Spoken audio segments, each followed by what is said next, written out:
পানীয় জলের সংকট দেখা দিয়েছে দিনহাটা হাসপাতালে। জলের সমস্যার ফলে সমস্যায় পড়েছেন হাসপাতালে ভর্তি থাকা রোগীদের পাশাপাশি আত্মীয় পরিজনেরা।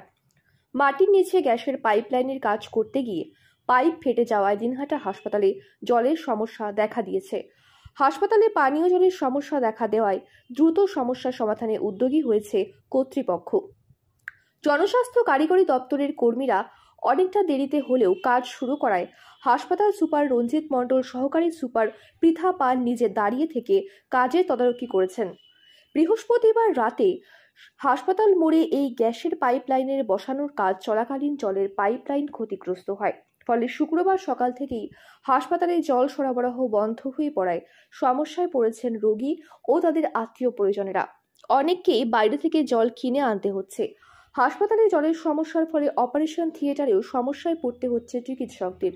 এর ফলে জরুরি পরিষেবার ক্ষেত্রেও ব্যাঘাত ঘটছে বলে জানা গিয়েছে। হাসপাতাল কর্তৃপক্ষ বিষয়টি জনস্বাস্থ্য কারিগরি দপ্তরকে জানানোর পরেও সংশ্লিষ্ট দপ্তরের আধিকারিকদের সেভাবে কোনো হেলদোল নেই বলে অভিযোগ হাসপাতাল সুপারের। জনস্বাস্থ্য কারিগরি দপ্তরের আধিকারিক সুব্রত ধর অবশ্য বলেন, বিষয়টি জানার পরেই দপ্তরের ইঞ্জিনিয়ার ঘটনাস্থলে গিয়ে দ্রুত সেই সমস্যা সমাধানের চেষ্টা করছে। হাসপাতাল সূত্রে জানা গিয়েছে, শহরে গ্যাসের পাইপলাইন বসানোর কাজ শুরু হয়েছে। বৃহস্পতিবার রাতে হাসপাতাল মোড়ে রাস্তার ধারে পাইপলাইন বসানোর কাজ চলছিল। সেই সময় জনস্বাস্থ্য কারিগরি দপ্তরের যে পাইপ রয়েছে মাটির নিচে, সেটা ক্ষতিগ্রস্ত হয়। তারপর থেকেই হাসপাতালে জলের সমস্যা দেখা দিতে শুরু করে। শুক্রবার বিকেল পর্যন্ত জল না আসায় রোগী আত্মীয় পরিজনদের সমস্যায় পড়তে হচ্ছে। হাসপাতালে ভর্তি থাকা রোগীদের আত্মীয় পরিজনদের খাবার জল থেকে শুরু করে অন্যান্য প্রয়োজনীয় জল বাইরে থেকে কিনে আনতে হচ্ছে। প্রায় দিনহাটা হাসপাতালে জলের সমস্যা দেখা দেওয়ায় রোগীদের অনেকেই ক্ষোভ প্রকাশ করেন। সমস্যা সমাধানে দিনহাটা হাসপাতাল কর্তৃপক্ষ জনস্বাস্থ্য কারিগরি দপ্তরের আধিকারিকদের বিষয়টি জানান।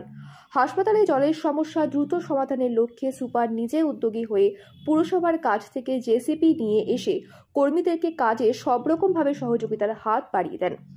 হাসপাতালে ভর্তি থাকা এক রোগীর আত্মীয় সাবিনা ইয়াসমিন, আজমির বিবি, সেকেন্দার আলী, চম্পক রায় সিংহ, আশিস খন্দকার জানিয়েছেন, বৃহস্পতিবার রাত থেকেই জলের সমস্যা শুরু হয়েছে। শুক্রবার সকাল থেকে জল না থাকায় খুব বিপদে পড়তে হয়েছে। হাসপাতালে রোগী ভর্তি থাকায় বাইরে থেকে শুধু খাওয়ার জলই নয়, গ্রামে করে জল নিয়ে এসে হাত মুখ ধোয়ানোর ব্যবস্থা করেছি। দ্রুত সমস্যার সমাধান করা উচিত। প্রায় দিনহাটা হাসপাতালে জলের সমস্যা দেখা দেয়। এর আগেও বেশ কিছুদিন এই পানীয় জলের সমস্যা বড় আকার ধারণ করেছিল। এই সমস্যা যেন না হয় তার জন্য স্বাস্থ্য দপ্তরকে গুরুত্ব দিয়ে দেখা উচিত। হাসপাতাল সুপার রঞ্জিত মণ্ডল বলেন, হাসপাতালে পানীয় জলের যে মেইন পাইপলাইন তা ক্ষতিগ্রস্ত হয়েছে। জনস্বাস্থ্য কারিগরি দপ্তরের আধিকারিকদের বিষয়টি জানানো হয়েছে, তারা কাজ করছে। জলের সমস্যার জন্য হাসপাতালে সব ধরনের জরুরি পরিষেবা ব্যাহত হচ্ছে। বিশেষ করে অপারেশনের ক্ষেত্রে সমস্যা দেখা দিয়েছে। পুরসভা থেকে জলের ট্যাঙ্কি নিয়ে এসে সাময়িক সমস্যা মেটানোর চেষ্টা চলছে।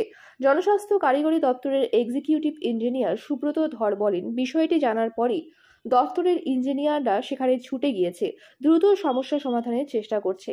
আশা করছি জলের সমস্যা অল্প সময়ের মধ্যেই স্বাভাবিক হয়ে যাবে। কোনো কারণে হসপিটালের যে মেন পানীয় জলের পাইপলাইন সেটা ক্ষতিগ্রস্ত হয়েছে। পিএইচই মেকানিক্যাল, পিএইচই সিভিল সবাইকেই খবর দেওয়া হয়েছে, ওরা কাজ করছে। কিন্তু পানীয় জলের অভাবে হসপিটালের সব জরুরি পরিষেবা ব্যাহত হচ্ছে। যত তাড়াতাড়ি সম্ভব কাজ হবে, তাহলে সমস্যা নেই। হসপিটালে জল পাওয়া যাচ্ছে না, বাইরে একটা জায়গায় হলো পাইপলাইন ক্ষতিগ্রস্ত হয়েছে বলে জানা গেছে। এগুলো একের ব্যাপার পিএইচই মেকানিক্যাল সিভিল এরাই বলতে পারবে।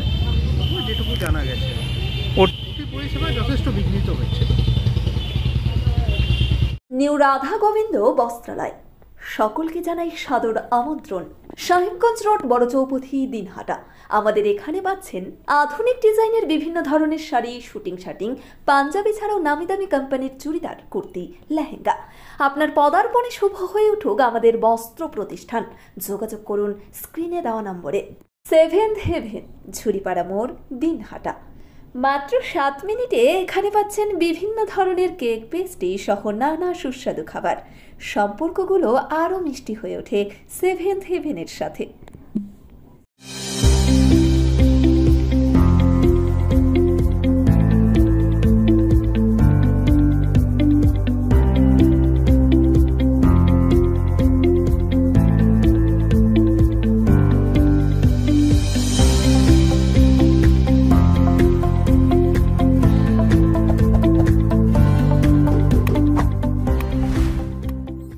চিকিৎসা সংবাদ। দিনহাটার নিউ মেডি পয়েন্ট গোপালনগর এলআইসি অফিসের পাশে doctor Jayanta Ghosh DM cardiology RN Tagore হাসপাতাল মুকুন্দপুর। প্রতি মাসের দ্বিতীয় মঙ্গলবার দিনহাটায় নিউ মেডি পয়েন্টে রোগী দেখেন doctor Sabyasachi Banerjee, MD derma gold medalist, north Bengal medical college. প্রতি মাসের চতুর্থ রবিবার রোগী দেখেন। এছাড়াও বিভিন্ন রোগের বিশেষজ্ঞ চিকিৎসকরা এখানে নিয়মিত রোগী দেখেন। যোগাযোগ করুন স্ক্রিনে দেওয়া নম্বরে। Search town stores, main road, Dinhata. সকলকে জানাই সাদর আমন্ত্রণ। এখানে পাবেন বিভিন্ন ধরনের নামি দামি কোম্পানির কসমেটিক্স ছাড়াও স্কুল ব্যাগ, গিফট আইটেম থেকে শুরু করে সিটি গোল্ডের বিভিন্ন রকম আইটেম। আপনাদের পদার্পণে শুভ হয়ে উঠুক আমাদের প্রাচীন এই প্রতিষ্ঠান। যোগাযোগ করুন স্ক্রিনে দেওয়া নম্বরে। আদি নিউ টাইম অপটিক্যাল, গোপালনগর পুরনো বাস স্ট্যান্ড মোড়, LIC অফিসের পাশে, দিনহাটা। ডাক্তারের প্রেসক্রিপশন অনুযায়ী এখানে সমস্ত ধরনের পাওয়ার চশমা পাওয়া যায়। নামি দামি কোম্পানির সানগ্লাস পাবেন এখানে। যোগাযোগ করুন স্ক্রিনে দেওয়া নম্বরে। দিনহাটার মাউন্টার স্কুল শিশু বন্ধুত্বপূর্ণ, পরিবেশ বান্ধব, পুটিমারি চেকপোস্ট সংলগ্ন। যত্ন সহকারে প্রকৃত শিক্ষায় শিশুদের শিক্ষিত করে তোলাই আমাদের লক্ষ্য। এখানে প্রি প্রাইমারি থেকে নবম শ্রেণী পর্যন্ত নিয়মিত ক্লাস হয়ে থাকে। গাড়িতে যাতায়াতের ব্যবস্থা ছাড়াও রয়েছে শিশুদের জন্য খেলার মাঠ। যোগাযোগ করুন স্ক্রিনে দেওয়া নম্বরে। পুটিমারি চেকপোস্ট, দিনহাটা। দিনহাটার মাতালহাটে বড়ভিটা বিবেকানন্দ বিদ্যাপীঠ স্কুলে ভর্তি চলছে। প্রি নার্সারি থেকে অষ্টম শ্রেণী পর্যন্ত। বড়ভিটা ত্রিদেবের বাজার, দিনহাটা, কোচবিহার। শিশু বন্ধুত্বপূর্ণ পরিবেশে বিশেষ যত্ন সহকারে পড়ানো হয়। আমাদের লক্ষ্য শিশুর জন্য সম্পদ নয়, শিশুকেই সম্পদ তৈরি করুন। যোগাযোগ করুন স্ক্রিনে দেওয়া নম্বরে। This channel does not promote or promotion any illegal activities. All content provided by this channel is meant only for educational purpose only.